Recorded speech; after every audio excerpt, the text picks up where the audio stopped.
Halo dan selamat datang di penelusuran mendalam kita hari ini. Saya sangat antusias kamu bisa meluangkan waktu bersama kami. Untuk kamu yang selalu haus akan wawasan baru, yang mencari momen pencerahan di tengah rutinitas harian kamu, nah kamu sedang mendengarkan eksplorasi yang tepat. Hari ini kita memegang sebuah tumpukan sumber yang jujur saja luar biasa masif. Kita akan membedah teks berbahasa Arab dari sebuah dokumen ekstensif berjudul holyquranfull.pdf. Betul, dan dokumen ini, Fokus kita hari ini akan mengupas bagian-bagian awalnya dulu ya. Ini mencakup surah Al-Fatihah, Al-Baqarah, Al-Imran, dan ayat pembuka dari An-Nisa. ya mengkaji dokumen ini dari kacamata analitis itu benar-benar menawarkan sebuah kemalangan intelektual yang sangat padat. Ada banyak sekali lapisan makna sosiologis dan psikologis yang seringkali tertutupi kalau kita cuma membacanya sekilas aja. Nah, itu poin yang sangat penting untuk kita garis bawahi sejak awal sih. Misi kita di penelusuran mendalam ini bukanlah untuk berdebat mengenai teologi atau mendorong posisi keyakinan tertentu. Sama sekali tidak. Sepakat. Sama sekali tidak ke arah sana. Misi kita adalah mengekstrak intisari dari tumpukan materi ini dengan memperlakukannya murni sebagai sebuah dokumen analitis. Kita ingin membedah kisah-kisah manusianya, terus kerangka hukum sosial yang ditawarkannya, serta wawasan psikologis yang secara mengejutkan sangat relevan dengan realitas kita di era modern. Dan terlepas dari latar belakang apapun yang dimiliki pembacanya, materi ini sebenarnya berfungsi sebagai sebuah kayak pemetaan komprehensif tentang kondisi manusia. Di dalamnya terdapat observasi tajam mengenai bagaimana manusia merespon kekuasaan, kebingungan, ketakutan, dan interaksi dengan sesamanya. Oke, mari kita bedah ini. Dokumen ini dibuka dengan surah Al-Fatihah. Kalau kita telaah teksnya, bagian ini berfungsi seperti sebuah permohonan universal. Sebuah deklarasi untuk ditunjukkan jalan yang lurus, jalan orang-orang yang diberi nikmat, dan secara spesifik meminta untuk dijauhkan dari jalan mereka yang dimurkai atau mereka yang tersesat. Tepat. Dan setelah pembukaan yang sangat konseptual itu, narasinya langsung melompat ke surah Al-Baqarah dan melakukan sesuatu yang menurut saya sangat sistematis. Membagi umat manusia ke dalam kategori-kategori kan? Iya, betul. Teks itu membagi umat manusia ke dalam 3 kategori utama berdasarkan respon mereka terhadap kebenaran. Kategori pertama adalah mereka yang percaya pada yang gaib, atau hal-hal di luar jangkauan indera. Terus kategori kedua itu mereka yang menolak sepenuhnya ya? Benar. Tapi kelompok ketiga inilah yang mendapat porsi deskripsi paling kompleks. Mereka ini disebut sebagai orang-orang munafik. Nah, ini dia. Ini bagian yang paling bikin saya penasaran pas baca. Yang menarik di sini adalah bagaimana bagian tersebut mendiagnosis psikologi kelompok ketiga ini dengan sangat klinis. Disebutkan bahwa mereka secara lisan mengatakan, kami percaya, padahal realitas internal mereka bertolak belakang. Mereka mengira sedang mengelabui Tuhan dan orang-orang beriman. Padahal sebenarnya tidak ada yang mereka kelabui Kecuali diri mereka sendiri. Namun, ada satu poin psikologis yang sangat krusial di sini. Catatan tersebut menegaskan bahwa mereka pada hakikatnya hanya menipu diri mereka sendiri tanpa sedikit pun menyadarinya. Penyakitnya itu ada di dalam hati atau pusat kesadaran mereka. itu definisi yang sangat pas untuk disonansi kognitif ekstrim di masa sekarang sih. Tapi tunggu dulu. Bukankah sulit dipercaya bahwa seseorang bisa menipu dirinya sendiri sampai pada level di mana mereka kehilangan kesadaran atas kebohongannya sendiri? Maksud saya, bagaimana sebuah teks dari masa lalu bisa memvisualisasikan kondisi psikologis yang serumit itu? Nah, untuk menjelaskan itu, teks ini menggunakan 2 perumpamaan yang sangat sinematik dan visceral sekali. Analogi pertama, coba kamu bayangkan seseorang berada di tempat yang gelap gulita. Lalu dia menyalakan api. Oke, jadi ada sedikit cahaya dan kehangatan. Tepat ketika api itu mulai menerangi sekelilingnya dan memberi rasa aman, cahayanya tiba-tiba dihilangkan sama sekali. Mereka ditinggalkan dalam kegelapan total. Dan konsekuensinya bukan sekedar tidak bisa melihat. Narasi itu mendeskripsikan mereka menjadi tuli, bisu, dan buta. Wah, jadi ketika cahaya kesadaran itu hilang, seluruh instrumen untuk menerima kebenaran ikut mati total. Itu gambaran isolasi yang sangat mengerikan sih. Sangat mengerikan. Dan itu baru analogi pertama. Lalu bagaimana dengan analogi yang kedua? Kalau tidak salah ingat, itu melibatkan sebuah badai petir yang besar. Benar. Bayangkan kamu sedang terjebak di tanah lapang saat badai petir yang sangat dahsyat turun dari langit. Ada kegelapan yang pekat, guruh yang memekakan telinga, dan kilat yang menyambar-nyambar. Dalam kondisi panik dan ketakutan luar biasa akan kematian, apa yang mereka lakukan? Mereka lari mencari tempat berteduh. Tidak, mereka menyumbat telinga mereka sendiri dengan jari-jari setiap kali petir menyambar. Mereka berharap tindakan menyumbat telinga itu bisa menyelamatkan mereka dari realitas badai di luar sana. Astaga, itu sudut pandang yang sangat tidak terduga. Tindakan menyumbat telinga di tengah badai tentu saja tidak menghentikan badainya, kan? Itu murni cuma pelarian psikologis. Betul sekali. Coba kamu renungkan sejenak dan tarik konsep ini ke realitas modern kita. Di era yang dibanjiri oleh misinformasi, algoritma media sosial yang mengurung kita dalam echo chambers, dan pencitraan tanpa henti, bukankah konsep menipu diri sendiri dan menyumbat telinga dari realitas ini terjadi setiap hari? Iya banget. Kita melihat fenomena di mana orang bertindak seolah-olah mereka memegang pencerahan mutlak, padahal tindakan mereka menunjukkan keterasingan dari fakta. Mereka menolak kritik atau data yang tidak sesuai dengan narasi mereka. Persis seperti orang yang menyumbat telinga karena takut menghadapi kebenaran yang tidak nyaman itu ya. Tepat. Itu benar-benar membuat kita harus mengevaluasi ulang cara kita memproses informasi sih. Apakah kita benar-benar mencari cahaya atau sekedar menyumbat telinga saat argumen orang lain menyambar seperti petir? Nah, setelah memetakan psikologi manusia secara mendalam ini, narasinya membawa kita mundur jauh ke belakang, ke sebuah mitologi penciptaan yang memuat pelajaran tajam tentang kosmologi dan arogansi. Kisah penciptaan Adam.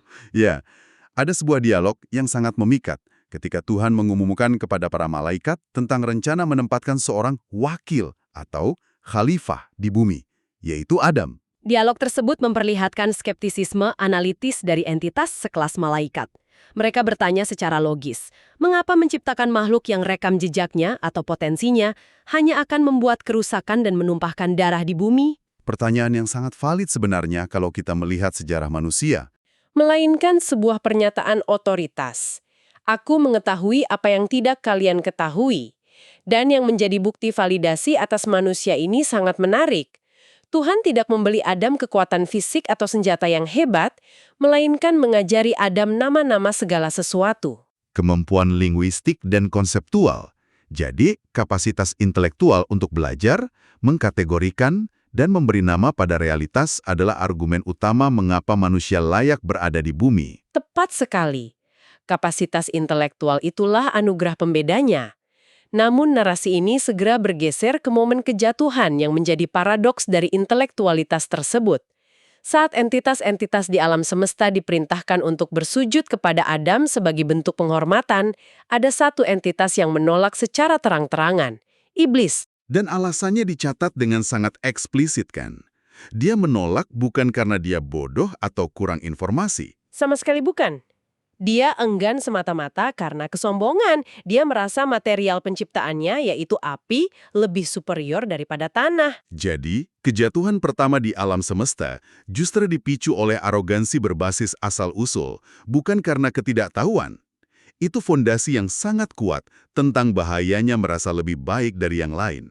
Dan bicara soal bagaimana manusia seringkali merusak potensinya sendiri, disinilah bagian yang sangat menarik. Kisah sapi betina. Betul, ada sebuah kisah tentang Bani Israel atau umat Musa yang begitu sentral sampai-sampai menjadi nama dari surat terpanjang di dokumen ini, yaitu Al-Baqarah yang berarti sapi betina. Konteksnya sebenarnya sederhana. Terjadi pembunuhan, pelakunya tidak diketahui, dan ada instruksi penyelesaian yang sangat simpel. Instruksinya cuma, sembelihlah seekor sapi. Iya, instruksi yang seharusnya bisa diselesaikan dalam 1 jam, pergi ke pasar, beli sapi, selesai. Tapi alih-alih mengambil sapi mana saja dan menyembelihnya, mereka mulai menginterogasi instruksi tersebut. Mereka merumitkannya sendiri. Mereka bertanya sapinya yang seperti apa, umurnya berapa, warnanya apa. Ini tuh kayak sengaja mencari alasan untuk menunda. Iya, kayak bos di kantor yang meminta laporan sederhana, lalu saat laporannya hampir selesai, dia tiba-tiba minta fontnya diganti, marginnya digeser 2 mm, lalu minta dicetak di kertas khusus. Ujung-ujungnya laporannya tidak kelar-kelar. Di kisah ini, karena mereka terus bertanya, syaratnya menjadi semakin konyol dan mustahil. Betul, catatannya sampai merinci. Sapinya tidak boleh terlalu tua, tidak boleh terlalu muda, Warnanya harus kuning cerah yang menyenangkan orang yang melihatnya, belum pernah dipakai membajak tanah, sehat dan tanpa belang sama sekali. Bayangkan mencari sapi super rare dengan spesifikasi warna kuning cerah di pasar hewan masa lalu. Itu kan bikin repot diri sendiri. Dan dokumen itu secara satir mencatat bahwa hampir saja mereka tidak melaksanakannya karena mereka sendiri yang mempersempit ruang gerak mereka. Ini adalah studi kasus klasik tentang over-analisis. Manusia memiliki kecenderungan psikologis untuk merumitkan hal-hal yang sederhana. Kenapa kita suka begitu ya? Karena kadang kita menciptakan birokrasi mental, mencari loophole, atau bersembunyi di balik rentetan pertanyaan detail hanya untuk menghindari tindakan nyata. Kisah sapi betina ini menjadi cermin abadi tentang bagaimana kita seringkali menjadi penghalang terbesar bagi kemajuan kita sendiri. Sangat ironis. Dan sebagai kontras dari orang-orang yang terlalu banyak berpikir tanpa bertindak tadi, dokumen ini juga menyisipkan referensi singkat namun sangat membekas tentang Daud dan Jalut atau David dan Goliat. Benar, ini kebalikannya. Daud berada di pihak sekelompok kecil orang yang nyaris putus asa, namun dengan tekad dan izin Tuhan, ia berhasil menjatuhkan raksasa Jalut. Jadi penceritanya ingin menyoroti bahwa Narasi Daud dan Jalut ini mendobrak ilusi bahwa kuantitas atau keunggulan material adalah penentu segalanya. Kualitas keyakinan dan keberanian ternyata bisa mengalahkan probabilitas matematis yang tampaknya mustahil. kualitas di atas kuantitas. Nah, sikap suka mempersulit diri sendiri dan ilusi kuantitas ini kan ujung-ujungnya bisa merusak dinamika kelompok. Lalu bagaimana narasi ini menata ulang kekacauan perilaku manusia itu menjadi sebuah masyarakat yang fungsional? Disinilah dokumen ini turun ke bumi dan menyajikan semacam cetak biru operasional untuk hukum dan etika. Tepat. Teks ini tidak selamanya berada di ranah filosofis. Salah satu yang paling menonjol adalah pembahasan tentang kisas atau hukum pembalasan yang setimpal dalam kasus pembunuhan. Kisas ini pada dasarnya menuntut proporsionalitas, nyawa dibayar nyawa. Ini adalah respons terhadap tradisi nomaden masa itu, di mana satu pembunuhan bisa memicu perang antar suku selama puluhan tahun. Dokumen ini menyatakan bahwa di dalam kisas ada kehidupan bagi orang-orang yang berpikir. Artinya, kepastian hukuman akan mencegah pertumpahan darah lebih lanjut dan menjamin keberlangsungan masyarakat. Tapi ada tapinya nih. Iya, di tengah ketegasan struktur pidana tersebut, ada sebuah plot twist moral yang luar biasa. Teks ini dengan sangat kuat mendorong opsi alternatif, yaitu pemaafan. Jika pihak keluarga korban memaafkan dan menyelesaikannya dengan cara kompensasi yang baik, itu disebut sebagai sebuah keringanan dan rahmat. Jadi kerangkanya sekeras baja untuk memberikan efek jera, tapi di dalamnya ada ruang bermanuver yang sangat manusiawi. Sebuah keseimbangan yang sangat brilian antara keadilan publik dan resolusi personal. Selain hukum publik, panduan ini juga masuk ke area yang sangat privat, yaitu hukum keluarga. Ada aturan mendetail tentang idah, yaitu masa tunggu spesifik bagi wanita yang bercerai atau yang suaminya meninggal. Teks itu tidak berhenti di situ. Betul. Lebih jauh lagi, ada instruksi eksplisit tentang menyusui anak selama 2 tahun penuh bagi yang ingin menyempurnakan susuan sambil memastikan bahwa ayah dari bayi tersebut tetap berkewajiban memberikan nafkah dan pakaian yang layak kepada sang ibu. Ini adalah perlindungan institusional bagi perempuan dan anak di fase paling rentan dalam hidup mereka. Bayangkan sebuah teks kuno memikirkan tunjangan maternity sedetil ini. Ya, sangat maju pada masanya. Dan perlindungan struktural itu juga meluas dengan sangat dramatis ke dalam sistem ekonomi masyarakat ya. Ada 2 kutub ekstrim yang dipertentangkan di bagian ini. Di satu sisi, ada sistem amal atau sedekah. Untuk sedekah, digunakan metafora agrikultur yang memukau. Seseorang yang menginfakkan hartanya diibaratkan seperti menanam 1 biji benih. Biji itu tumbuh menjadi 7 tangkai, dan setiap tangkai menghasilkan 100 biji. Jadi terjadi penggandaan 700 kali lipat. Benar, ini adalah visualisasi dari ekonomi sirkuler yang digerakkan oleh empati, di mana kekayaan tidak menumpuk di atas, melainkan merangsang pertumbuhan eksponensial di seluruh lapisan komunitas. Nah, kebalikannya, mari kita lihat kutub yang satunya. Pelarangan total terhadap riba atau praktik bunga dan rentenil. Bahasanya sama sekali tidak menggunakan eufemisme. Orang yang memakan riba digambarkan akan berdiri seperti orang yang kerasukan setan karena gila. Penggambaran gila atau kerasukan itu adalah analogi psikologis untuk keserakahan yang tidak pernah terpuaskan. Riba diposisikan sebagai sistem ekstraktif yang mengeksploitasi kerentanan orang lain demi akumulasi kekayaan sepihak. Dan ini membawa kita pada salah satu temuan paling mengejutkan dari seluruh penelusuran dokumen kita hari ini. Wah, apa itu? Dari ratusan halaman yang memuat doa, kosmologi semesta, perang, hingga penciptaan manusia, coba tebak, tahukah kamu apa topik dari ayat terpanjang di seluruh kumpulan teks ini? Ayat terpanjang. Pasti sesuatu yang epik. Ritual spiritual tingkat tinggi mungkin? Atau detail taktik strategi militer? Sama sekali bukan. Ayat terpanjangnya adalah sebuah instruksi super presisi tentang kewajiban mencatat administrasi hutang piutang. Serius? Iya, administrasi hutang. Ya. Ayat tersebut merinci bahwa jika ada transaksi hutang untuk waktu tertentu, itu harus ditulis, harus ada pencatat yang objektif, harus dipanggil saksi, 2 laki-laki atau 1 laki-laki dan 2 perempuan. Hak orang lain tidak boleh dikurangi sedikit pun dalam catatan tersebut, dan yang luar biasa, para saksi diinstruksikan agar tidak menolak jika mereka dipanggil untuk bersaksi. Jadi, apa arti dari semua ini? Coba kamu bayangkan realitasnya. Sebuah panduan dari masa lalu menempatkan birokrasi pencatatan hutang yang presisi sebagai instruksi tunggal terpanjangnya. Ini mengirimkan pesan yang sangat kuat. Membangun fondasi kepercayaan atau trust dalam sebuah masyarakat tidak bisa bersandar pada rasa sungkan, katanya, atau niat baik semata. Betul sekali, niat baik saja tidak cukup. Kepercayaan sosial mensyaratkan transparansi finansial yang mutlak. Seberapa sering kita melihat persahabatan bertahun-tahun hancur berkeping-keping hanya karena pinjaman kecil yang tidak dicatat, lalu muncul asumsi dan salah paham. Narasi kuno ini sudah memetakan solusinya. Jangan mengandalkan ingatan, catatlah secara profesional. Transparansi administratif adalah infrastruktur dari keadilan sosial. Tanpa pencatatan yang jelas, keadilan rentan dimanipulasi, dan ketika keadilan runtuh, masyarakat akan terbelah dengan sendirinya. Wow, pencatatan administrasi itu kan ibarat pencegahan konflik dari dalam ya, tapi bagaimana kalau hantamannya datang dari luar? Disinilah kita beralih menelusuri bagaimana dokumen ini memandu manusia untuk bernavigasi melewati krisis, ujian batas logika, dan pentingnya menjaga persatuan. Ya, kita masuk ke fokus surah Ali Imran. Di bagian ini narasinya banyak menyuguhkan kisah keajaiban yang mendobrak hukum alam biologis. Misalnya kisah Zakaria ya. Benar, ia mendapat kabar akan lahirnya seorang anak bernama Yahya, padahal ia sudah sangat tua dan istrinya dicatat mandul. Keajaiban itu divalidasi dengan tanda di mana Zakaria tiba-tiba tidak bisa berbicara kepada manusia selama 3 hari, kecuali dengan isyarat. Dan lalu, tentu saja, narasi kelahiran Isa atau Yesus dari Maryam tanpa intervensi laki-laki. Bahkan ada catatan mujizat Isa yang membentuk tanah liat menjadi figur burung, lalu meniupnya hingga menjadi hidup dengan izin Tuhan. Nah, jika kita hubungkan ini dengan gambaran besarnya, kisah-kisah mujizat ini bukan disajikan sebagai atraksi sulap masa lalu untuk membuat orang kagum sesaat. Mereka berfungsi sebagai jangkar psikologis. Jangkar psikologis untuk apa tepatnya? Untuk membuktikan bahwa kekuasaan Tuhan itu melampaui batasan fisik.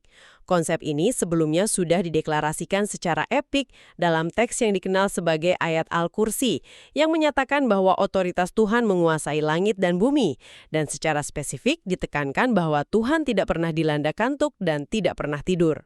Oh, saya mengerti arahnya. Otoritas yang absolut dan terus terjaga inilah yang memvalidasi terjadinya peristiwa-peristiwa yang melampaui rasio manusia ya. Bagi mereka yang sedang menghadapi krisis yang tampaknya mustahil diselesaikan, kesadaran akan otoritas tertinggi ini menjadi fondasi ketahanan mental yang kokoh. Tepat sekali. Keyakinan itu menjadi bahan bakar ketahanan mental. Dan ketahanan mental itu benar-benar diuji ke batas maksimal ketika dokumen ini mulai membedah realitas konflik dan peperangan yang dialami komunitas awal tersebut. Narasinya menceritakan momen-momen intervensi di mana orang beriman disokong oleh 3.000 hingga 5.000 malaikat untuk menenangkan hati mereka di medan pertempuran. Tapi yang membuat dokumen ini luar biasa otentik adalah ia tidak menjual cerita kemenangan yang naif. Betul. Ia secara terbuka mendiskusikan momen ketika komunitas tersebut justru mengalami kekalahan, kehilangan nyawa, dan menderita luka-luka yang parah. Teks ini tidak menutup-nutupi realitas pahit. Cara narasi ini merasionalisasi kekalahan adalah sebuah studi psikologi resiliensi yang sangat mendalam. Teks itu menyatakan secara kurang lebih, jika kamu mendapat luka, maka kaum musuh pun telah mendapat luka yang sama. Lalu diikuti dengan sebuah hukum sejarah. Dan masa kejayaan dan kehancuran itu kami pergilirkan di antara manusia. Kami pergilirkan di antara manusia. Itu kalimat yang luar biasa. Berarti kekalahan bukanlah vonis akhir, dan kejayaan bukanlah hak milik permanen. Kalau ditarik ke kehidupan karir atau krisis personal kita saat ini, itu adalah bantal psikologis yang sangat empuk, sekaligus tamparan agar tidak arogan saat kita berada di atas. Memang fungsinya ganda. Kekalahan, rasa sakit, dan kemunduran tidak didefinisikan sebagai momen di mana Tuhan meninggalkan mereka. Sebaliknya, kekalahan dijelaskan sebagai sebuah filter. Sebuah instrumen kalibrasi. Benar. Sebuah instrumen untuk menguji siapa yang integritasnya sungguhan dan menyaring kelompok munafik yang hanya mau hadir saat posisi sedang menang. Traumatik kekalahan direkonstruksi maknanya menjadi proses pemurnian komunal. Sebuah proses pemurnian yang pada ujungnya menuntut solidaritas absolut ya, karena setelah membahas krisis, ada seruan yang sangat menggugah dari teks ini untuk berpegang teguhlah kamu semuanya pada tali Allah dan janganlah kamu bercerai-berai. Seruan persatuan. Dokumen ini memaksa mereka untuk mengingat kembali sejarah kelam mereka sendiri. Mengingatkan bagaimana dulunya kelompok-kelompok ini saling bermusuhan dan berada di tepi jurang kehancuran, lalu diselamatkan dan disatukan hatinya menjadi bersaudara. Resolusi dari semua konflik ini sepertinya menemukan suara puncaknya di ayat pertama surah An-Nisa ya. Ya, pembukaan An-Nisa adalah sebuah proklamasi radikal yang meruntuhkan segala bentuk tribalisme. Ayat itu tidak menyapa kelompok agama tertentu, melainkan menyeru seluruh umat manusia. Teks itu mengingatkan bahwa kita semua, tanpa kecuali, diciptakan dari satu jiwa yang tunggal, atau nafsin wahidah. Dari jiwa tunggal itulah diciptakan pasangannya, dan dari keduanya tersebar laki-laki dan perempuan yang tak terhitung jumlahnya. Ini adalah sebuah pengingat bahwa semua perbedaan ras, suku, atau status sosial adalah ilusi sekunder. Pada level molekuler dan spiritual yang paling dasar, umat manusia adalah satu entitas yang terhubung. Nah, kita sudah menempuh perjalanan yang cukup memeras otak dari halaman pertama dokumen ini.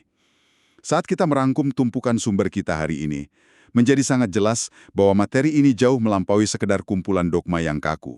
Ini lebih seperti manual operasional untuk manusia. Setuju.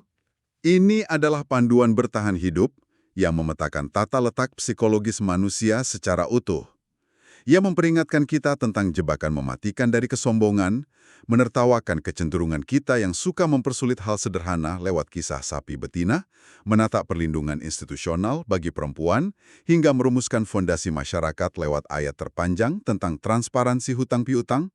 Dan jika dikaji dengan pemikiran yang jernih, wawasan-wawasan historis ini pada akhirnya memaksa kita untuk mengaudit bagaimana kita mengelola hidup dan masyarakat kita sendiri hari ini. Coba kita renungkan, apakah kita sedang terjangkit sindrom menipu diri sendiri di media sosial? Apakah ekonomi yang kita jalankan ini bersifat mencekik atau menyuburkan sesama? Dan saat kita menghadapi kekalahan hidup, apakah kita melihatnya sebagai kehancuran total atau sebagai filter untuk memperkuat integritas kita? Sangat tajam dan menggugah. Dan sebelum kita menyudahi eksplorasi ini, saya ingin meninggalkan kamu, ya kamu yang mungkin sedang mendengarkan ini, di tengah kemacetan saat berolahraga atau di sela-sela pekerjaan, dengan satu pemikiran terakhir yang menantang. Mari kita lihat dari perspektif makro. Kita telah mengupas bagaimana teks ini di satu sisi sangat menekankan birokrasi dan pencatatan hutang yang super presisi demi menghindari konflik finansial. Namun di sisi lain, dalam kasus pidana seberat penghilangan nyawa, teks yang sama justru mengagungkan dan memberi ruang utama bagi kemampuan emosional untuk memaafkan. Ini memunculkan pertanyaan penting. Perpaduan antara ketegasan administratif dan kelenturan emosional ini adalah kombinasi yang sangat langka dalam membangun sebuah peradaban. Ya, dan ini memunculkan satu renungan mendalam. Jika sebuah peradaban kuno sangat menyadari bahwa transparansi finansial yang dingin dan kemampuan pengampunan emosional yang hangat adalah dua pilar mutlak yang harus berdiri berdampingan untuk mencegah kehancuran sosial, coba tanyakan pada dirimu sendiri. Struktur, kebiasaan, atau kearifan kuno apa lagi di masa lalu yang selama ini kita abaikan atau kita anggap sudah usang, yang mungkin sebenarnya adalah kunci rahasia untuk menyembuhkan krisis kepercayaan, polarisasi ekstrim, dan keterasingan yang kita rasakan di dunia modern saat ini. Coba bawa pertanyaan itu dan pikirkan saat kamu menjalani sisa harimu. Terima kasih sudah ikut menyelam bersama kami hari ini. Sampai jumpa di penelusuran mendalam berikutnya.